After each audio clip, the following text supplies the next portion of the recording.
moving on now, I'm very pleased to welcome my first guest of the show into the studio, Dr. Andrew Steele, founder of the Plant a Tree Today Foundation and charity. Hi, Andrew. Hi, Lucy. How are you doing? I'm good, thanks. Good. Now, I thought you might be a little nervous considering the date is approaching for your Climb for Change, which is basically a group of you going out to reach the Uhuru summit of Mount Kilimanjaro, but you seem quite chilled. Nervous, apprehensive, because I've never done it before, but I think I'll take it in my stride. Now, I'm very impressed by all of this, but first of all, just explain to me why you're doing the climb.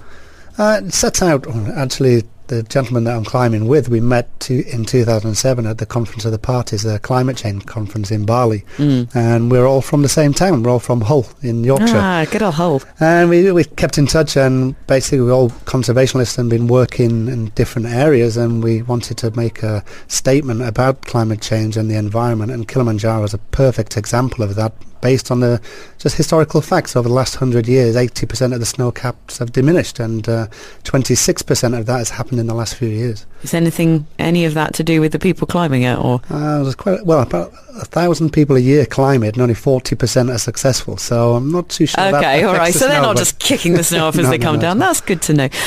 All right. So obviously raising awareness about climate change, and as you mentioned there, you've got a group who are quite passionate about it. Just talk me through the team you've got alongside you. About Dr. Ian Singleton and Dr. Ian Redmond. Ian's responsible for Borneo rescue and conservation in Indonesia. Dr. Redmond is quite famous, actually. He's worked for the BBC, producing about 50 documentaries, and he was one of the assistants on Dian Fossey's film, The Gorillas in the Mist, and he's very well known for his research and conservation work in Africa with primates. Brilliant. And we also have a filmmaker, Abby Barnes, who's coming up to document the whole trip and make a very technical documentary about the environment, climate change and Kilimanjaro. This is brilliant, because this is a great way to actually get the message out once you've done it. So what kind of things is she going to be picking up on to kind of highlight the climate change that's going on as you climb? Well, I suppose I'm going to track back to the initial concept. We had 3 beauty queens to climb with us, as well as the 3 doctors, and unfortunately we lost them. So it was originally... to lose 1 beauty queen is foolish, but to lose 3 is careless. So they're not going along with you? They're not going now, but the original concept was bringing together quite a diverse group of people, as well as some environmentalists, and throwing them into the mix and seeing how they got on climbing up Kilimanjaro, a bit like a Big Brother does Kilimanjaro. Yeah. As that's evolved, it's become more of a technical element with interest from Discovery Channel, etc., in what we're trying to achieve, and the focal point of Kilimanjaro. So what are you trying to achieve per se? What message would you like to send out? Well, one of the things that we do as an organisation is focus on environmental education. It's important to get that message out to children as well as the wider audience. And we're working on an environmental education portal to bring schools in internationally to learn about environmental topics and give them real-world scenarios and environments to study. So the portal is the main focus of raising money for the climb. However, we wanted to make a statement about something like Kilimanjaro, where, in the next 6 years there possibly will be no snow left on the top, on the summit. So our intention is to keep doing this every year and film the snow caps receding and see where we get to, see how long it takes, and make a statement. Yeah, and actually have kind of a visual documentation of how it's changing over that time. That'll be fascinating. You mentioned there, of course, about some of your wider projects, and the PATT Foundation is actually coming to the UAE this year. This is exciting. That's right. A UK charity that's been set up nearly 10 years ago. Yeah.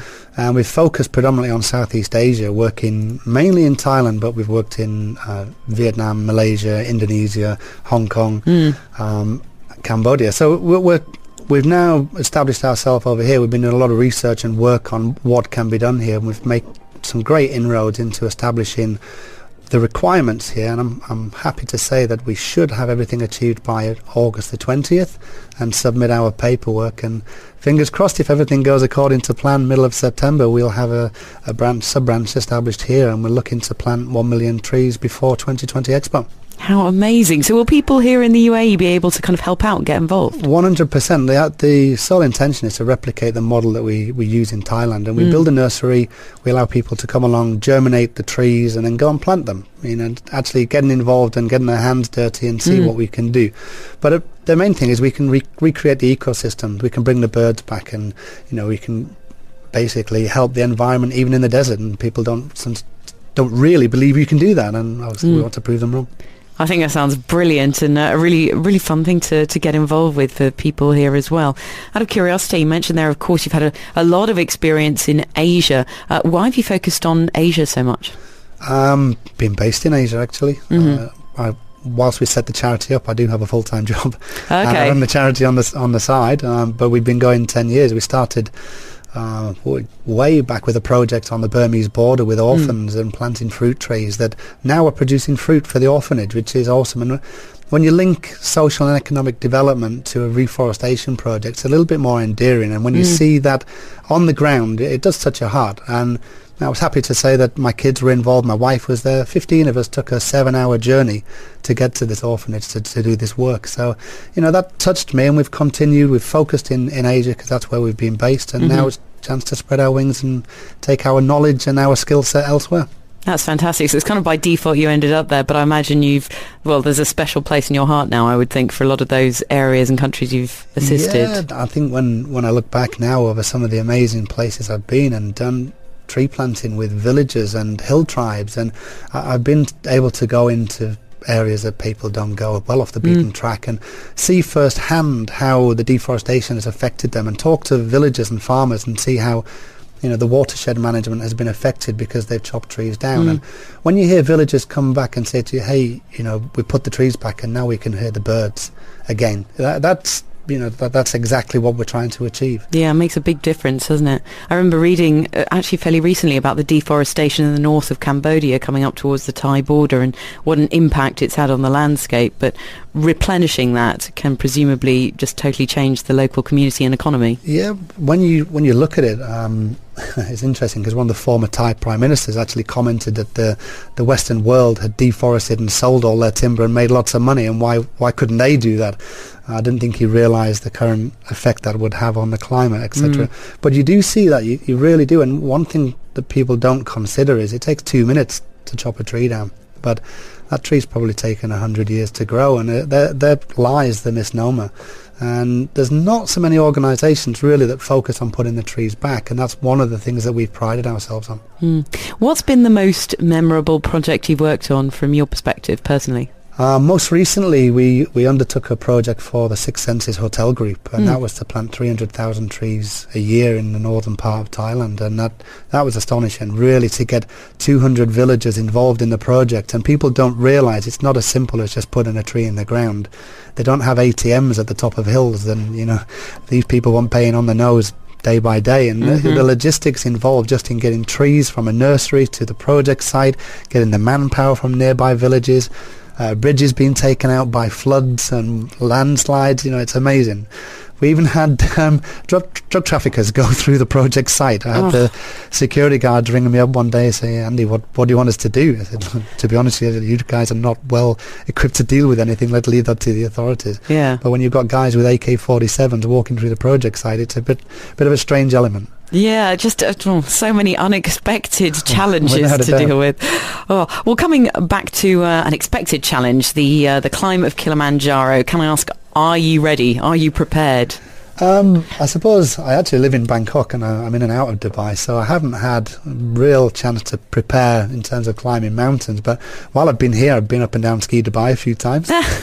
Cold weather preparation. Excellent, yeah. And I was using the office building, actually going up and down the office building a few times. So that's been my preparation. I'm generally trying to keep myself in shape. So it's a challenge ahead. And, the one thing I did think about was radio, and Chris Moyles in the UK managed to do it. So he did. That's my inspiration. If Chris Moyles can do it, then I'm pretty sure I can. Do you know, how do you feel about altitude sickness? Because I know we've had people on this show who are like kind of, ex-military and explorers who haven't made Kilimanjaro because it's so tough, and other people who never exercised in their life who have. Yeah, it is true. It's not actually down to the level of fitness, and it is down to how people react to altitude sickness. I was fortunate enough in Bangkok that there is an altitude chamber, so I've managed to have 2 or 3 sessions at altitude, but not getting up to the summit height of 5,800. I think it was about 4 or 5. But, okay, it's better preparation than none, I suppose. Yeah, I think that's better than I prepared when I did my first climb. So, and finally, personally, what are your ambitions for this climb? Well, first of all, to get to the top. Yes, that's a good one. That goes without saying. I think that for me, the ambition really is to make that statement about the environment, that and not just to sort of showcase this element, but show that, you know, I'm just an ordinary individual. I stepped up and stepped forward to do something, and lots of other people can do that too in support of environmental projects. So that's my aim: raise awareness and try and get more people motivated to do something about climate change. And if people listening would like to get involved and help out, where can they find you guys online? Firstly, to pattfoundation.org, or if they go to Just Giving and put in Patt Foundation and Climb for Change, they'll certainly see a box where they can donate. Any funds are more than welcome. Brilliant. So get on there. That's Patt, PATT. So check it out and support these guys in their Climb for Change. Andrew Steele, it's been a real pleasure to have you in the studio. Thanks very much, Lucy.